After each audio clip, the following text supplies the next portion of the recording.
me casé con una chica sin linaje, una pobrecilla, anunció Gonzalo en mitad del banquete, levantando la copa como si brindara por su propia ocurrencia, y añadió en voz más alta, para que lo escucharan incluso los camareros. Su madre limpia baños y su padre es un tema aparte. 100 invitados se rieron como si la risa fuese el peaje para seguir sentados en aquella sala brillante, y Noelia, con el vestido blanco apretándole el pecho, se quedó quieta, sintiendo que el aire se le volvía denso, pesado, como si el salón entero se hubiese llenado de humo. Antes de seguir, te lo digo como lo diría una narradora que conoce estas trampas. Dime de qué país eres y cuántos años tienes, y luego escucha con calma, porque lo que parece una broma puede partir una vida en dos. La tarde anterior a la boda, Noelia estaba pegada al cristal del salón del piso en Patraix, mirando cómo Valencia se iba poniendo azul oscuro sobre los tejados, mientras desde la cocina llegaba el tintineo nervioso de platos y el susurro de bolsas de plástico. Rosa preparaba ensaladilla y croquetas para llevarlas al salón de banquetes, porque había insistido en aportar algo hecho en casa, como si esa aportación fuese un escudo. ¿Qué pendientes te pones mañana?, preguntó la madre asomándose con las gafas bajas, sosteniendo 2 pares en la palma. Los que quieras, mamá, respondió Noelia con una sonrisa que le salía por educación, no por calma. Nadie va a mirar mis pendientes. Rosa negó, terca. Te van a mirar a ti, y tú no eres menos que nadie. Noelia no se consideraba una víctima. Vivían con lo justo, sí, pero sin hambre, con un sofá hundido por los años y un gato gris que dormía en el alféizar como si fuera un guardián. Rosa había limpiado media ciudad durante décadas, primero en una escuela, luego en un centro comercial, ahora en un edificio de consultas, y repetía: el trabajo honrado no da vergüenza, la vergüenza es humillar. Del padre se hablaba poco, casi nada, como si nombrarlo pudiera traer de vuelta el ruido. Noelia sabía que cuando ella era pequeña, él se fue, y que después hubo llamadas cortas, frases a media voz, y una palabra que escuchó una vez desde el pasillo, sin querer: prisión. A partir de ahí, armó el resto con imaginación y silencio. Se hizo auxiliar de enfermería y entró al hospital clínico. Turnos largos, nómina corta, pero una sensación extraña de ser útil cuando sujetaba una mano temblorosa o explicaba un tratamiento con paciencia. A Gonzalo lo conoció en urgencias, en una mañana de camillas y olor a desinfectante. Llegó con una tía mayor, elegante incluso con el abrigo mal abrochado, y él, con reloj caro y colonia limpia, no se apartó ni un segundo de su lado. Noelia le colocó la vía. Habló con esa calma que aprendió a base de noches difíciles. Y, cuando se giró para irse, él la detuvo con una voz segura. Oye, gracias. Aquí la gente suele hablar como si estuviera enfadada con el mundo. Noelia se sonrojó, bajó la mirada y apenas acertó a decir: hacemos lo que podemos. ¿Cómo te llamas?, insistió él, y la forma en que pronunció su nombre sonó, por un instante, como una promesa. A la semana la esperó en la parada con un ramo de margaritas, tan simple que daba vergüenza desconfiar, y aquel gesto le desarmó defensas que ni sabía que tenía. Empezaron los paseos por el cauce del Turia, las cenas en sitios donde la carta parecía escrita para otra gente, y el vértigo de sentir que por fin alguien te estaba eligiendo. Gonzalo hablaba de operaciones, de metros cuadrados, de cerrar acuerdos, y a Noelia le giraba la cabeza con cifras que no sabía imaginar. No quiero que te pases la vida corriendo con bandejas y sueros, le decía, apretándole la mano. Cuando yo suba un escalón más, te saco de allí. No prometas cosas que no dependen de ti, contestaba ella, medio riendo, medio temiendo creerle. Y él respondía con esa sonrisa que calmaba y al mismo tiempo tapaba preguntas. El primer día que la llevó a casa de sus padres, Noelia sintió el mismo miedo que en un examen final. Julián la saludó con cortesía automática y soltó un comentario sobre lo dura que es la sanidad, como quien concede un permiso, y Amparo la examinó como si fuera una redacción por corregir. ¿De qué familia eres?, preguntó sin rodeos, y Noelia notó cómo se le pegaba la lengua al paladar. Vivo con mi madre, respondió. Mi madre trabaja limpiando. Amparo arqueó una ceja. Ah, limpieza. Bueno, alguien tiene que hacerlo. ¿Y tu padre? Noelia tragó saliva. No está. Amparo no dijo nada más, pero su silencio sonó como un sello. La propuesta llegó una noche cualquiera, sin fuegos artificiales, con una tarta barata y una cajita que parecía demasiado pequeña para sostener tantas expectativas. Dejemos de jugar a novios, cásate conmigo, dijo Gonzalo, y Noelia aceptó casi de inmediato, aunque la duda le salió sola. ¿Y tu madre? Mi madre no decide mi vida, aseguró él, pero desde ese día, Amparo opinó de todo. Del número de invitados, de dónde sentar a la parte de la novia, del menú, del vestido. Cuando el organizador preguntó cuántos serían por cada lado, Noelia dijo los nombres con cuidado, como si pedir sitio fuera pedir perdón, y Amparo sonrió sin alegría. Entonces ponedlos en una esquina, para que no se vea hueco. En medio de flores y presupuestos, a Noelia la perseguía una idea oscura. Su padre. No sabía si invitarlo era justicia o traición, pero algo dentro de ella necesitaba cerrar esa puerta, aunque fuera para confirmar que seguía cerrada.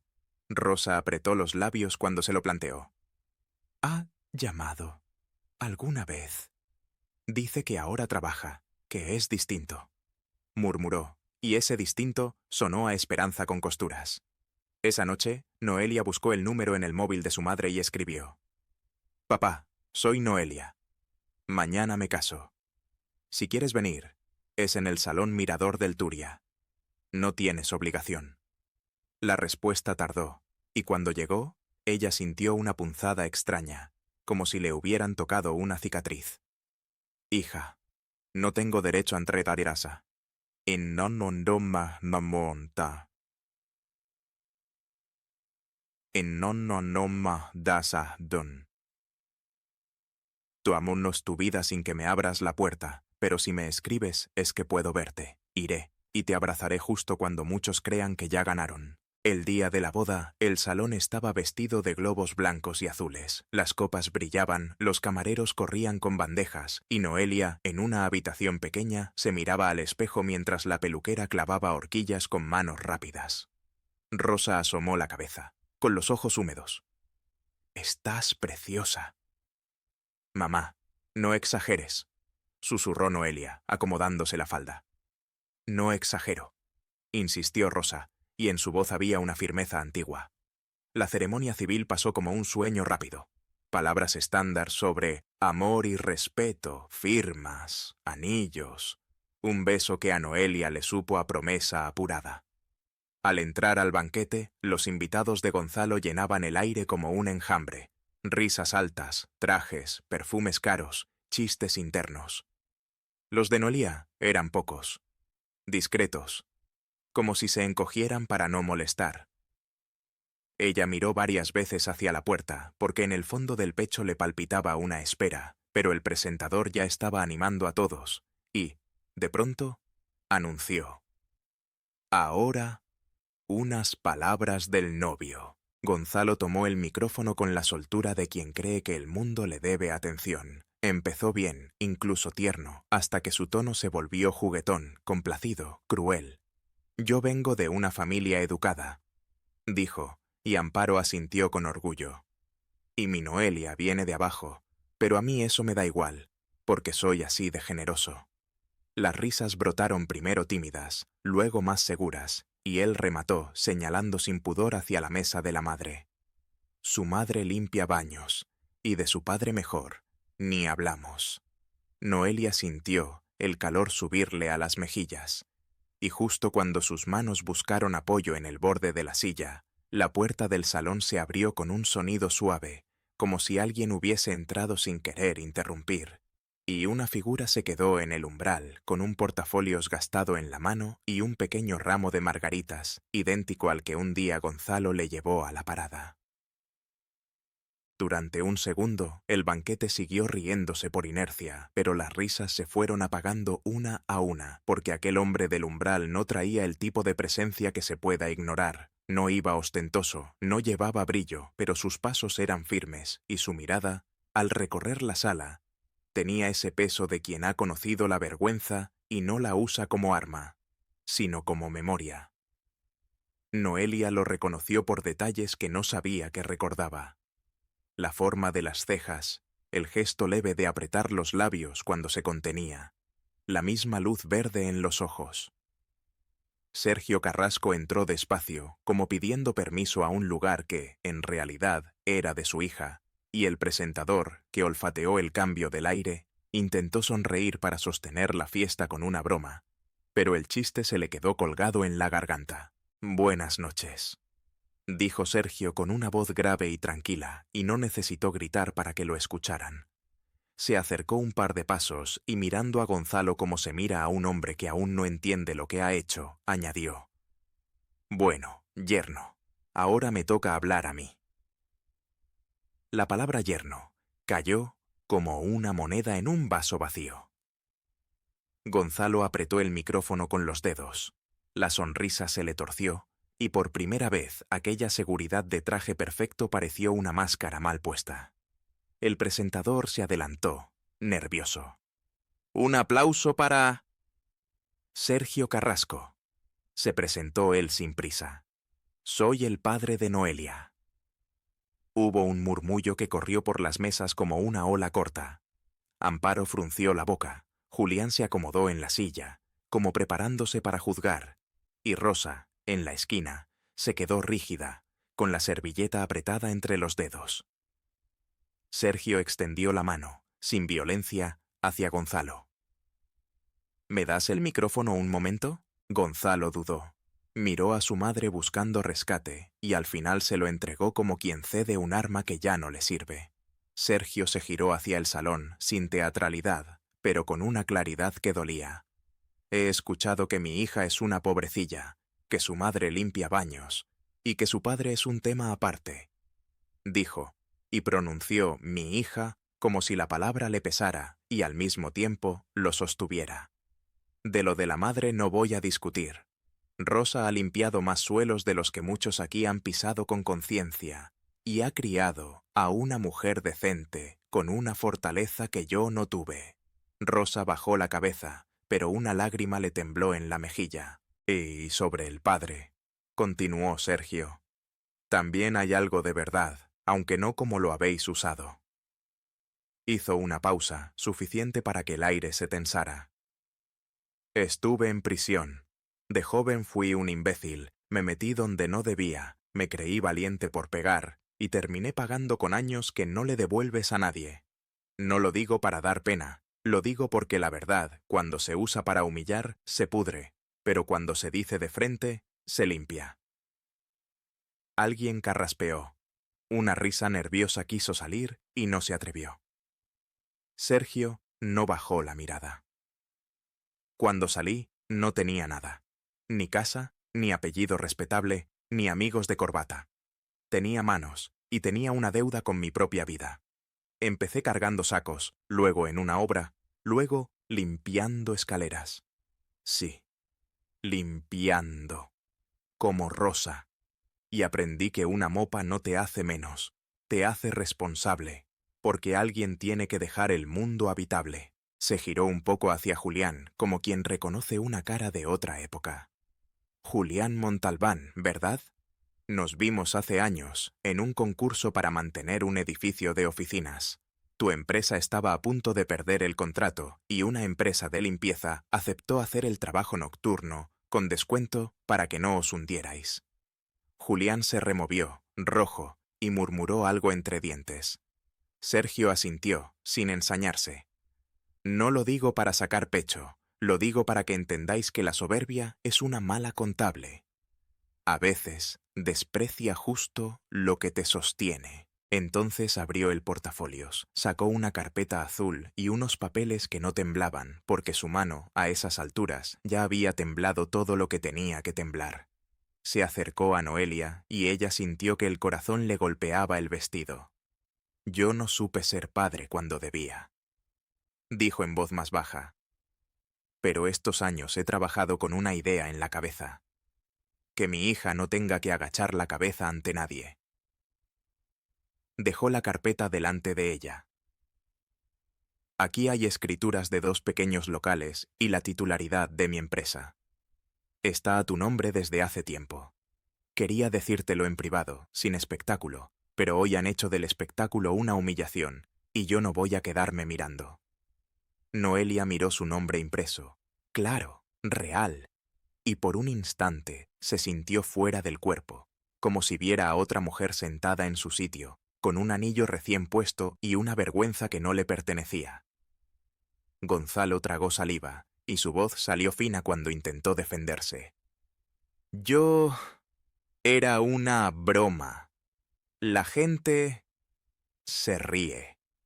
Sergio lo miró con calma, y en esa calma había una dureza que no necesitaba gritar. Una broma es algo que hace reír sin que nadie sangre por dentro. Tú has llamado pobrecilla a la mujer que acabas de prometer respetar y has señalado a su madre como si fuera una mancha.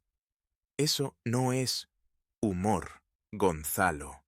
Eso es cobardía disfrazada. Amparo se levantó, indignada, con esa dignidad de manual que no resiste la verdad. ¿Y tú quién eres para venir a dar lecciones aquí? ¿Un exconvicto? Puede ser, respondió Sergio sin perder el tono. Pero te diré algo, señora. Un pasado no se cura burlándose del pasado de otros, y un título de profesora no sirve de nada si no enseña respeto en su propia mesa. Hubo un silencio pesado, y de repente, como si alguien hubiera encendido una luz pequeña, se oyó un aplauso. Era una mujer mayor, amiga de Rosa, que tenía los ojos mojados. Después aplaudieron 2 compañeras del hospital, tímidas al principio, y el sonido se extendió, incómodo, pero inevitable. Gonzalo, con la cara blanca, miraba el anillo de Noelia como si fuera la única cosa sólida del mundo. Sergio se inclinó hacia su hija. Yo no decido por ti, dijo, pero quiero que recuerdes esto. No eres un proyecto de caridad de nadie. Noelia respiró hondo, sintiendo el olor de las flores mezclado con el alcohol, la mirada de 100 personas clavada en su piel, y, de pronto, lo entendió con una claridad dolorosa. Si se quedaba sentada, se quedaría sentada para siempre. Se levantó despacio, sin aspavientos, y su voz salió baja, pero firme. Gonzalo, dijo. Yo podía perdonar nervios, torpezas, incluso comentarios tontos, pero no puedo vivir con un hombre que necesita sentirse por encima de mí para sentirse alguien. Él dio un paso, buscando recuperar el control. Noelia, por favor, estás exagerando. No, lo cortó ella, y el corte fue limpio, casi amable. Lo que exageré fue mi fe en ti. Se quitó el anillo con cuidado, como quien se quita una astilla, y lo dejó sobre la mesa, junto a una copa a medio beber. Amparo lanzó un grito. «Te vas a arrepentir». Noelia la miró sin odio. «Si yo soy nadie con vuestros ojos, prefiero ser nadie antes que vivir arrodillada». Recogió la carpeta, buscó a su madre con la mirada. Rosa tardó un segundo en reaccionar, como si le costara creer que su hija estaba de pie, pero se levantó, se secó la cara con el dorso de la mano y asintió. «Vamos, hija». Sergio abrió el paso hacia la puerta. El ruido del salón quedó atrás, como queda atrás una casa que ya no te pertenece, y al salir, el aire frío de la calle les golpeó la piel con una verdad simple. Noelia se sostuvo la falda con una mano, con la otra apretó la carpeta, y por primera vez, en muchas horas, sintió algo parecido a alivio. En el coche de Sergio, durante unos minutos, nadie dijo nada. El motor y las farolas eran un lenguaje aparte. Noelia miró el reflejo de su padre en el retrovisor. Ese rostro cansado, pero sereno. Y al fin le salió una frase que le tembló. No sabía nada de esto, de la empresa, de los papeles. No tenía derecho a ponerte mis cargas encima antes de tiempo, respondió él. Y tampoco quería que alguien pudiera usar mi pasado contra ti. Rosa apretó los labios, mirando por la ventana. Podías haber vuelto antes, dijo, y en esa frase cabían años. Sergio respiró hondo. Lo sé, salir de prisión fue más fácil que salir de mi vergüenza. Cuando llegaron al piso, todo estaba igual que la tarde anterior. Absurdamente normal. La mesa de la cocina, el mantel con flores, el gato en el alféizar. Rosa puso el agua a calentar, sacó el trozo de tarta que pensaba llevar al banquete y lo dejó sobre un plato como quien insiste en que la vida continúa. «Hay que comer», murmuró. Se sentaron los tres con té caliente, y el vestido de novia, en aquella cocina pequeña, parecía un disfraz fuera de lugar. Noelia se lo miró como si fuera de otra persona, y sin embargo, por dentro, algo se estaba acomodando.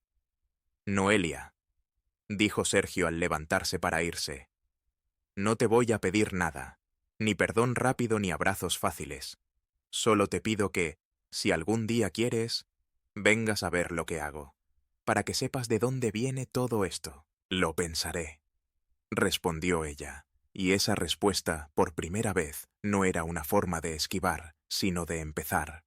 Unos días después, cuando el ruido del salón se había convertido en un eco lejano y el vestido colgaba en el armario como una evidencia silenciosa, Noelia se encontró frente a un edificio modesto en la periferia, con una placa limpia junto a la puerta. Carrasco Servicios Integrales.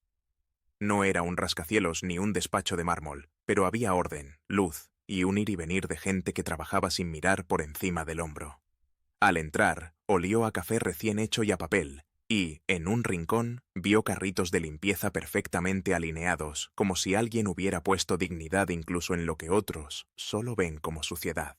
Sergio la esperaba en una oficina pequeña, con una mesa llena de carpetas y una ventana que daba a un patio donde se cargaban materiales. «Noelia», dijo, y en su voz había una mezcla torpe de orgullo y miedo. «Gracias por venir». Ella se encogió de hombros, intentando que no se notara el temblor. «Solo quiero entender». Él le enseñó los contratos, el organigrama, la lista de edificios que mantenían, las nóminas, los turnos. Hablaba sin adornos, con la precisión de quien aprendió que la confianza se gana con cumplir, no comprometer. «Aquí no vendemos brillo», dijo. «Vendemos que un ascensor funcione, que un baño esté limpio, que una recepción huela a decencia». Noelia caminó entre mesas donde dos administrativas tecleaban, escuchó a un encargado explicar un problema con un suministro, vio a una mujer revisar inventario con una seriedad que le recordó a las enfermeras cuando preparan medicación. De pronto, el desprecio de Gonzalo por limpiar baños se le volvió ridículo, casi infantil, porque allí había una maquinaria de trabajo real, un sistema que sostenía a familias, y entendió que su madre no había sido la pobre, sino la resistente, la que hizo posible que ella estudiara y no se doblara. Las primeras semanas, Noelia no dejó el hospital. Seguía haciendo guardias, seguía poniéndose el uniforme, porque no quería que su vida dependiera de un giro dramático, sino de decisiones sólidas, pero empezó a ir por las tardes a la empresa de Sergio, primero a mirar, luego a ayudar con papeles, luego a proponer mejoras con la misma atención con la que, en el hospital, revisaba un historial.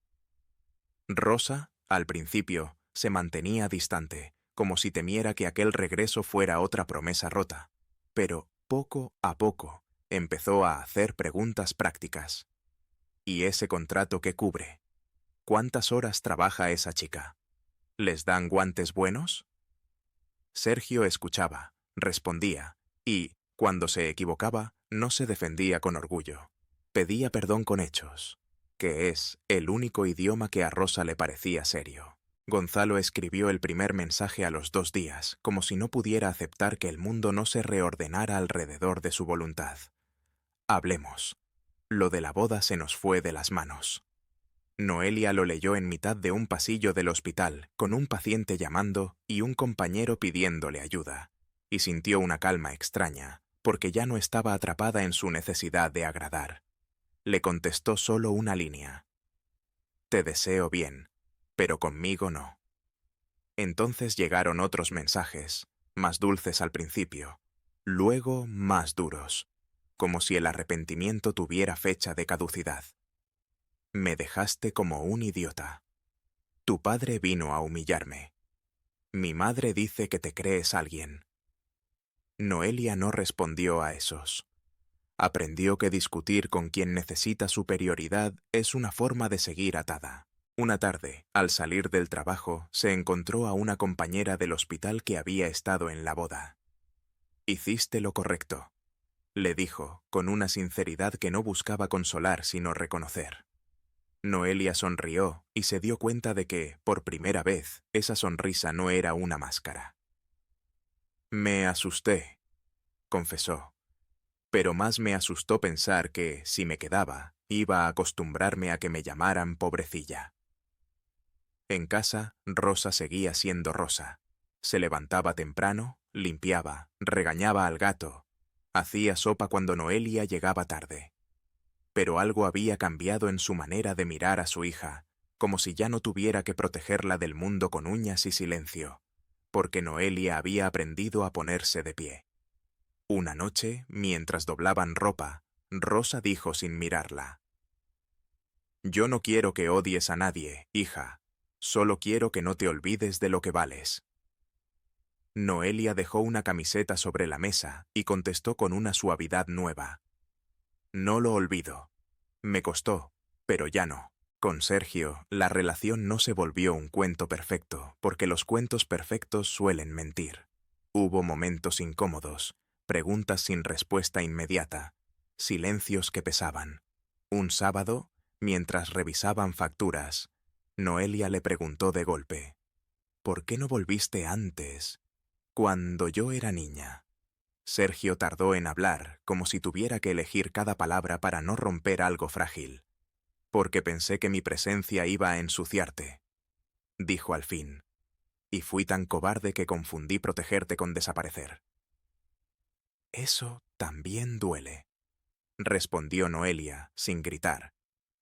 Pero prefiero una verdad que duele a una ausencia que te deja inventando. Sergio asintió, y en ese gesto había una rendición honesta.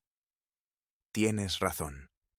Pasaron meses, y la vida se ordenó sin magia, con rutinas, hospital, empresa, casa, cuentas, cansancio, pero por dentro, Noelia sentía algo distinto, una especie de suelo firme bajo los pies. Un día, en el hospital, un paciente mayor le dijo: «Se nota que usted no se deja pisar», y Noelia, sorprendida, se rió bajito, porque esa frase, sin querer, resumía el cambio. El último mensaje de Gonzalo llegó una madrugada, corto y orgulloso incluso en la derrota. Nunca encontrarás a alguien como yo. Noelia lo leyó, respiró y apagó el móvil sin responder. Se miró en el reflejo oscuro de la ventana y pensó que, si algo había aprendido, era precisamente eso. Que no quería encontrar a alguien como él, quería encontrarse a sí misma cada mañana, sin miedo a que una broma la convirtiera en polvo. Y así, sin discursos finales ni aplausos, la historia siguió en su forma más real. Una madre que nunca se avergonzó de su trabajo, un padre que aprendía a hacerlo tarde pero de frente, y una mujer que entendió, en el día que debía ser el más feliz, que el respeto no se compra con flores ni con anillos, y que a veces el acto más valiente es levantarte, recoger tus papeles y salir de un salón lleno de risas que no te merecen.